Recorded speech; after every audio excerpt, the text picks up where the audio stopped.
Hi, alright, so here is my final presentation. Let me get started. Alright, so the first theme that I'm covering is race. I think probably the most helpful thing for me in this theme or in this module was the documentary entitled How the Racial Wealth Gap Was Created. The reason why is because people of color have been oppressed for centuries now. This takes form in lack of wealth, poor education opportunities, and basically just being trapped in a system that is not working for them, it's working against them.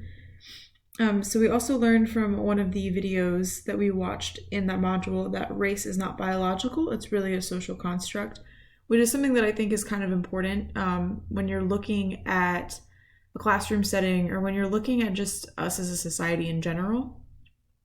Because we've basically created, centuries and centuries ago, we created this oh, sorry, my dogs are barking. So basically it just created this sort of idea that race is a biological thing when it's really not. It's just something that we've made up. So there's really no reason to be racist because you're essentially just arguing over nothing. So yeah. One of the quotes that I pointed out was from Nieto and Bode, which is that racism as an institutional system constructs a system whereby some people and groups benefit and others lose. The reason that I added this in here was because I think it's probably the most important quote because it actually defines racism. Which once again, as I said in the other slide, it's kind of ridiculous because race isn't actually even a real biological construct, it's a social construct. So it's just kind of interesting that some people have chosen to hate other people for the way that they just look. The way that it connects to just classrooms in general, it's connected to classroom settings because you'll have children of different races, I'm doing air quotes there, in your class. So it's up to you to realize that some of these students have been oppressed in socioeconomic ways as well as in other ways. They may see the world a lot differently than you, and that's okay. But it takes building trust. It's important to just be aware of your surroundings, be aware of the things that you say, be aware of what you're teaching, and be aware of your own sort of prejudices and fix them. So moving into language. So I think the most beneficial documentary for me was I Learn America, which is the documentary about the International High School.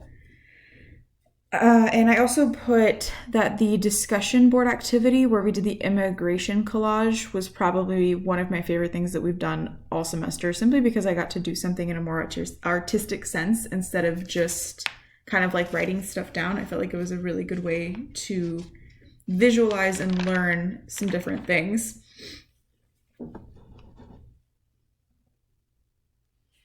Where is my button? There it is. Oh, also, actually, sorry, going back to this one, I did want to point out that kind of the things that I learned was that everyone communicated differently, and there were some cultural differences in that school that sometimes kind of made conflict come out more. Some were frustrated with their surroundings, having, immigrated to the US, and kind of like a culture shock and just how different things were. I also put that fear is an obstacle. For some of these students, deportation is very much a real thing that could happen to them, and that's really upsetting, and it can definitely disturb their academic lives. So it's important to just be aware of that. A quote that I had from this module, and it's actually not a specific quote because I ran through the video again, but I can't really I can't really put it together very well because he says a few different things. So he stressed, Victor Rios in the TED Talk stressed allowing students to bring stories into the classroom to express themselves and to become better writers and just academically in general. He kind of explained the way he sees it, seeing kids that come from lower income neighborhoods or from different cultural backgrounds and just assuming that they'll be unable to do certain things and that you need to just give them knowledge.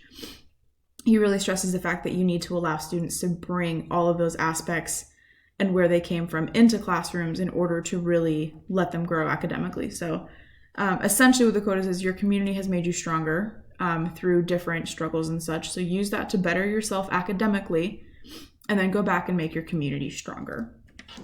which I thought was really awesome. So I had, in a way to kind of, connect it to classrooms, definitely making your classroom ELL friendly, if that means labeling things, putting up posters and such. I also put that working in small groups or just maybe more one-on-one with the ELL students would be more beneficial because they might need more help. And I think it's really important to take the time and the effort to actually, obviously put that time and effort into them. And so they can actually better, academically instead of being confused or frustrated because they don't necessarily fully understand what's going on. Right, so next is differing abilities. I put the Intelligent Lives documentary down. It kind of gave a firsthand look into the lives of people with differing abilities. And I thought it was really eye-opening and really interesting because I've never really watched a film like that or documentary. So it's just kind of interesting to see that. The other thing that I put down was the Misunderstood Minds website. That was very eye-opening. It's essentially like the simulation of the hearing, reading, and attention disabilities. I think it was awesome because it shows you that every student has different needs, and understanding them makes for a better learning environment and will only help you to be able to teach your students more productively, and it'll really help them to understand more as opposed to them, again, being frustrated or distracted or anything like that. It's just really important to know what's going on so that you can help. Something that stuck out from our guest speaker when she came to class was her telling us about her son and some of the things that people would say about his condition. One of those things being, oh, he's cute. It's a shame that he has, a disability. And it kind of made me think again about also the UNC Charlotte video that we watched, where people just kind of assume things about people with differing abilities instead of asking or, making it just kind of like educating themselves, I guess. And also talking about, I think it was a TED Talk that we watched where she was explaining the story about how she basically gave a girl with a wheelchair a completely different role separate of the classroom. Instead of including her in the actual role, she was sitting basically far away from the other kids doing her own thing, and that's not really inclusive in any way. The way that would connect to the classroom, basically I just said to take the time to know your students, to never ever assume, and to be patient and kind, because there might be some communication barriers, and it's important to get past those and to really understand students to see what you can do for them. Identity.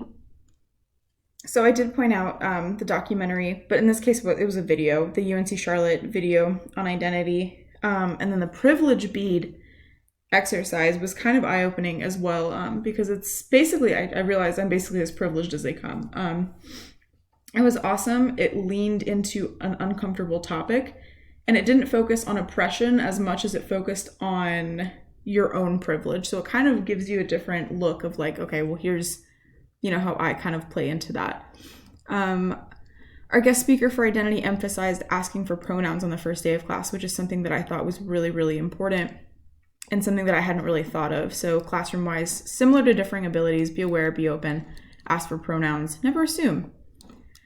God, I'm sorry. I'm kind of like rushing here now. I just realized what my time was. All right, so restorative practices. So I pointed out the Deanna Van Buren TED Talk.